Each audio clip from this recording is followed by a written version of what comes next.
Pada saat ini, di panggung tinggi, dua orang telah bertarung satu sama lain sampai kepala mereka berdarah dan wajah mereka memar dan bengkak, namun tidak ada satupun dari mereka yang menggunakan seni bela diri atau aura. Di arena ini, kalau pakai cara lain, kalian akan diremehkan. Sekalipun kepalamu pecah dan berdarah, kau tidak dapat menggunakan cara apapun untuk menyembuhkan luka itu, apalagi menyerang lawan. Ini adalah kompetisi kekuatan, daya tahan, dan ketangguhan fisik. Ini adalah cara yang bagus untuk menghasilkan uang. Chen Ping memandangi dua orang yang sedang berkelahi di peron dan tiba-tiba mendapat sebuah ide. Kekuatan Chen Ping mungkin tidak sebaik orang-orang ini, dan tingkatan kekuasaannya tidak setinggi orang-orang ini, tetapi jika menyangkut kompetisi kekuatan fisik, maka tidak seorang pun dari orang-orang ini yang dapat mengalahkannya. Anda pasti bercanda, cara yang bagus untuk menghasilkan uang, ini bisa membunuh Anda.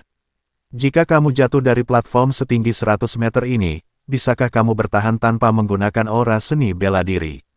Pria parubaya itu melihat bahwa Chen Ping benar-benar ingin menghasilkan uang dengan bertarung di gelanggang seni bela diri, jadi dia berkata, "Apa, kau tidak diperbolehkan menggunakan aura sihir apapun bahkan setelah kau turun dari panggung?"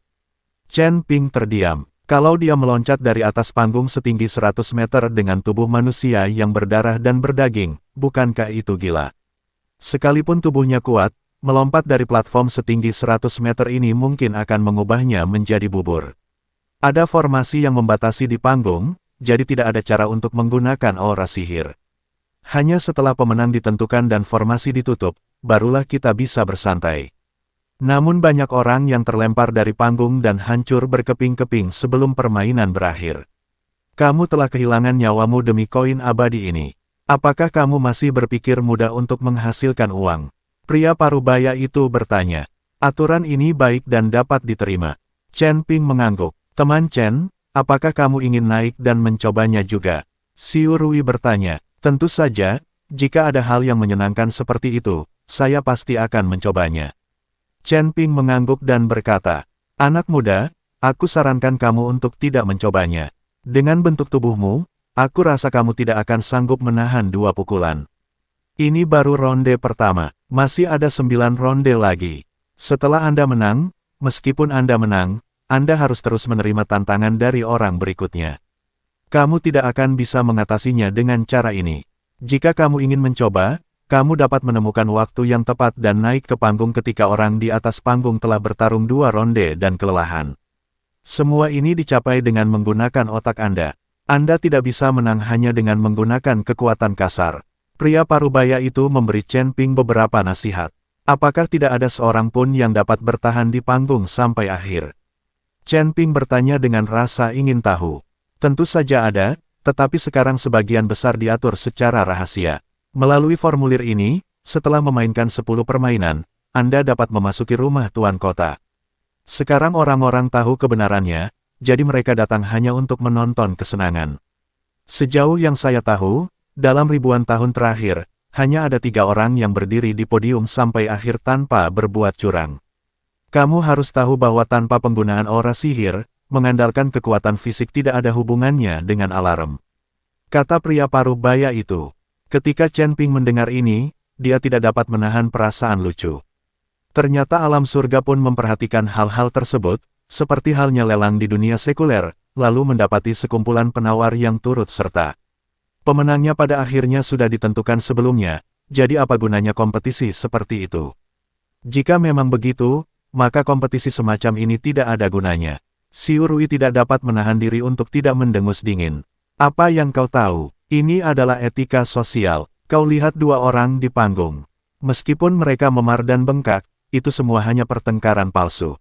Pria berpakaian lusuh itu adalah Long Qi, putra keluarga Long di kota Badak, jadi dia pasti menang kali ini. Mereka adalah orang-orang yang telah mereka atur untuk naik panggung sejak lama. Semua orang tahu itu, dan tidak seorang pun akan naik panggung. Kita masih harus memberikan wajah pada keluarga Long. Kalau tidak kalian tidak akan bisa bertahan hidup di Rhino City di masa depan. Pria parubaya itu dengan sabar menjelaskan kepada Chen Ping dan yang lainnya, mungkin untuk menunjukkan seberapa banyak yang diketahuinya. Pada saat itu, tiba-tiba terdengar suara erangan, dan seseorang di podium terjatuh, sementara pria bernama Ryuzaki itu berdiri. Tuan Long luar biasa. Tuan Muda Long pasti menang. Tuan Long sungguh hebat. Sesaat semua penonton bersorak dan bersorak. Bahkan pria parubaya tadi pun berteriak sekeras-kerasnya, memuji Long Qi. Kamu tahu itu palsu, jadi mengapa kamu masih bersorak? Chen Ping melihat lelaki setengah baya itu berteriak sekeras-kerasnya, jadi dia bertanya dengan bingung. Sekarang setelah Anda tahu kalau ini curang, lalu mengapa Anda masih membanggakannya dan bersikap begitu hebat? Apa yang kau tahu? Panggil saja aku, dan kau akan segera tahu. Pria parubaya itu meminta Chen Ping dan yang lainnya untuk ikut berteriak. Dan Long Qi yang berada di panggung tinggi, menghadapi sorak-soral orang banyak, juga dipenuhi rasa bangga dan sorot matanya penuh arogansi, hadiah. Mengikuti kata-kata hadiah Long Qi, seseorang di satu sisi kerumunan mengeluarkan tas penyimpanan dan mulai melemparkan koin peri. Hal ini membuat semua orang makin bersemangat dan mereka mulai berebut makanan dengan panik. Ketika Chen Ping melihat pemandangan ini, dia mati rasa. Apa-apaan ini? Apakah Anda berusaha keras untuk naik ke surga hanya untuk menyanjung orang lain? Aku bahkan tidak punya keberanian seperti orang kebanyakan. Semua orang membungkuk untuk mengambil koin peri. Chen Ping tidak menyadari apapun. Bahkan si Urui pun berjongkok dan berebut dengan yang lain. Pria besar dan pria bermata biru itu juga membungkuk. Pada saat ini, kecuali Chen Ping sendiri, mereka semua dengan putus asa mengambil koin peri di tanah. Chen Ping menonjol seperti burung bangau di antara ayam-ayam, dan sama sekali tidak tertarik pada koin-koin peri yang berserakan. Long Qi di platform tinggi menemukan Chen Ping, dan Chen Ping sedang menatapnya saat ini. Saat mereka berdua dan mereka berempat saling berhadapan, Ryuzaki sebenarnya memiliki firasat buruk di hatinya. Saat formasi di peron ditutup, orang yang baru saja dikalahkan melompat turun dari peron. Siapa lagi yang datang? Ryuzaki berteriak. Seketika, seseorang melompat dan mendarat di peron.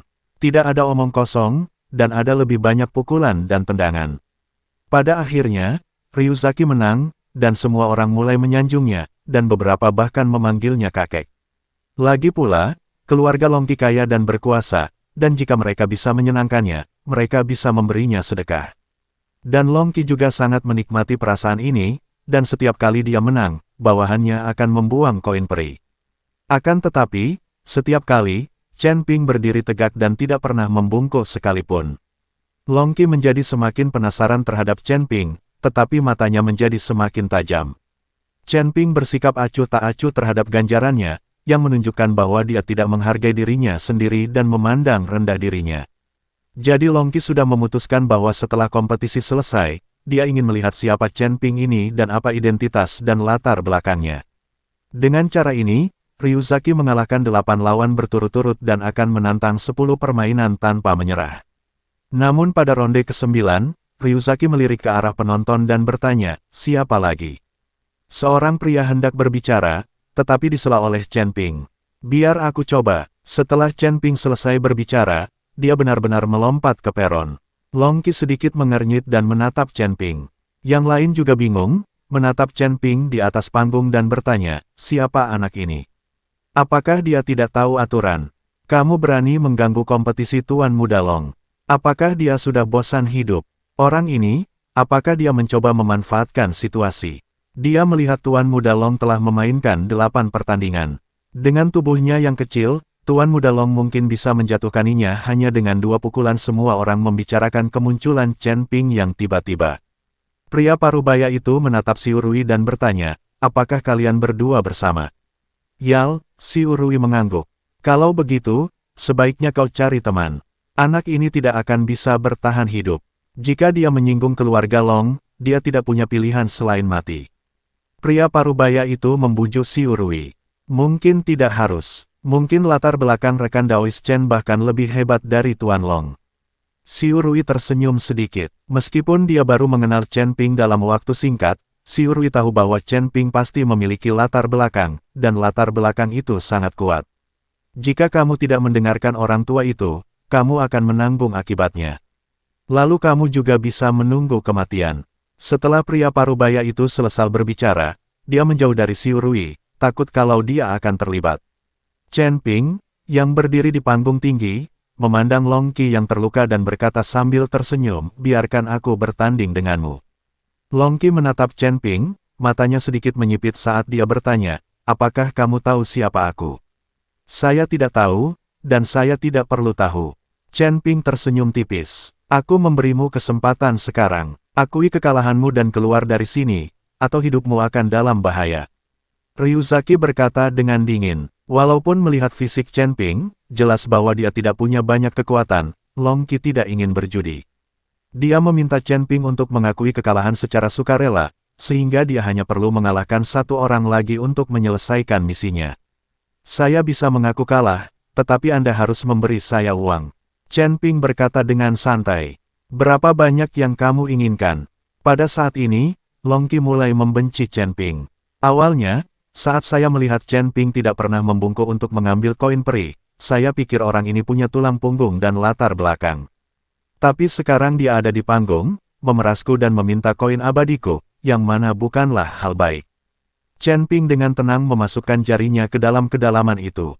100 koin abadi tidaklah banyak, kata Ryuzaki. Tidak 100. Chen Ping menggelengkan kepalanya. 1000. Long Qi mengerutkan kening, kamu memerasku.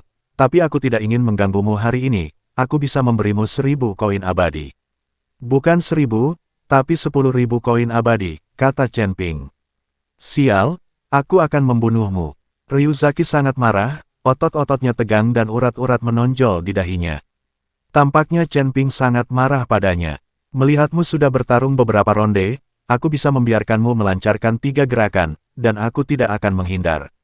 Chen Ping tersenyum sedikit. Pergilah ke neraka. Long Qi meraung, lalu meninju Chen Ping. Wah, seperti yang diharapkan, Chen Ping tidak menghindar. Dia hanya berdiri tegak di sana dan membiarkan Long Qi meninjunya. Chen Ping tidak bergerak, dan Long Qi pun tidak bergerak. Namun saat ini mata Long Qi terbelalak lebar, menatap Chen Ping dengan tak percaya. Karena dia merasa pukulan yang mengenai Chen Ping seperti memukul pelat baja. Bukan saja dia gagal menjatuhkan Chen Ping, tetapi dia juga merasakan lengannya mati rasa dan seluruh tinjunya seakan patah. Tak lama kemudian, rasa sakit yang hebat menyebar ke seluruh tubuh Ryuzaki. Melihat kondisimu, kurasa aku harus menyimpan 2 gerakan terakhir. Chen Ping berkata dengan tenang. Long Qi menggertakkan giginya, tiba-tiba mundur 2 langkah, lalu menendang Chen Ping dengan keras. Wah, Chen Ping masih tidak bergerak, tetapi Long Qi merasa seluruh kakinya patah. Kamu siapa kamu? Long Qi menatap Chen Ping dengan kaget dan bertanya. Karena tubuh Chen Ping luar biasa kuatnya, bagaimana mungkin tubuhnya sekeras baja tanpa nafas? Aku baru saja tiba di surga, jadi meskipun aku memberitahumu identitasku, kamu tidak akan mengetahuinya, kata Chen Ping. Long Qi menatap Chen Ping dengan marah dan berkata dengan gigi terkatup, wah, kau benar-benar telah menyinggung perasaanku. Bahkan jika kau memiliki kepala dari tembaga dan lengan dari besi, aku dapat membunuhmu kapan saja jika kau meninggalkan panggung ini. Aku punya satu trik lagi. Kau mau melawanku atau tidak? Kalau tidak, pergilah dari sini. Aku paling benci diancam. Cahaya dingin mulai bersinar di mata Chen Ping. Wah, tunggu saja. Ryuzaki menggertakkan giginya dan kemudian berkata dengan keras, aku kalah. Saat Long Qi mengucapkan 3 kata, aku kalah, formasi di peron ditutup, dan Long Qi langsung melompat dari peron. Semua orang tercengang ketika melihat pemandangan ini. Mereka tidak percaya bahwa Ryuzaki mengaku kalah hanya dengan 1 pukulan dan 1 tendangan. Ini tidak seperti karakter Long Qi. Tidak semua orang tahu bahwa tangan dan kaki Long Qi sekarang patah dan dia tidak bisa menggunakan sihirnya. Dia tidak memiliki cara untuk melawan Chen Ping sama sekali.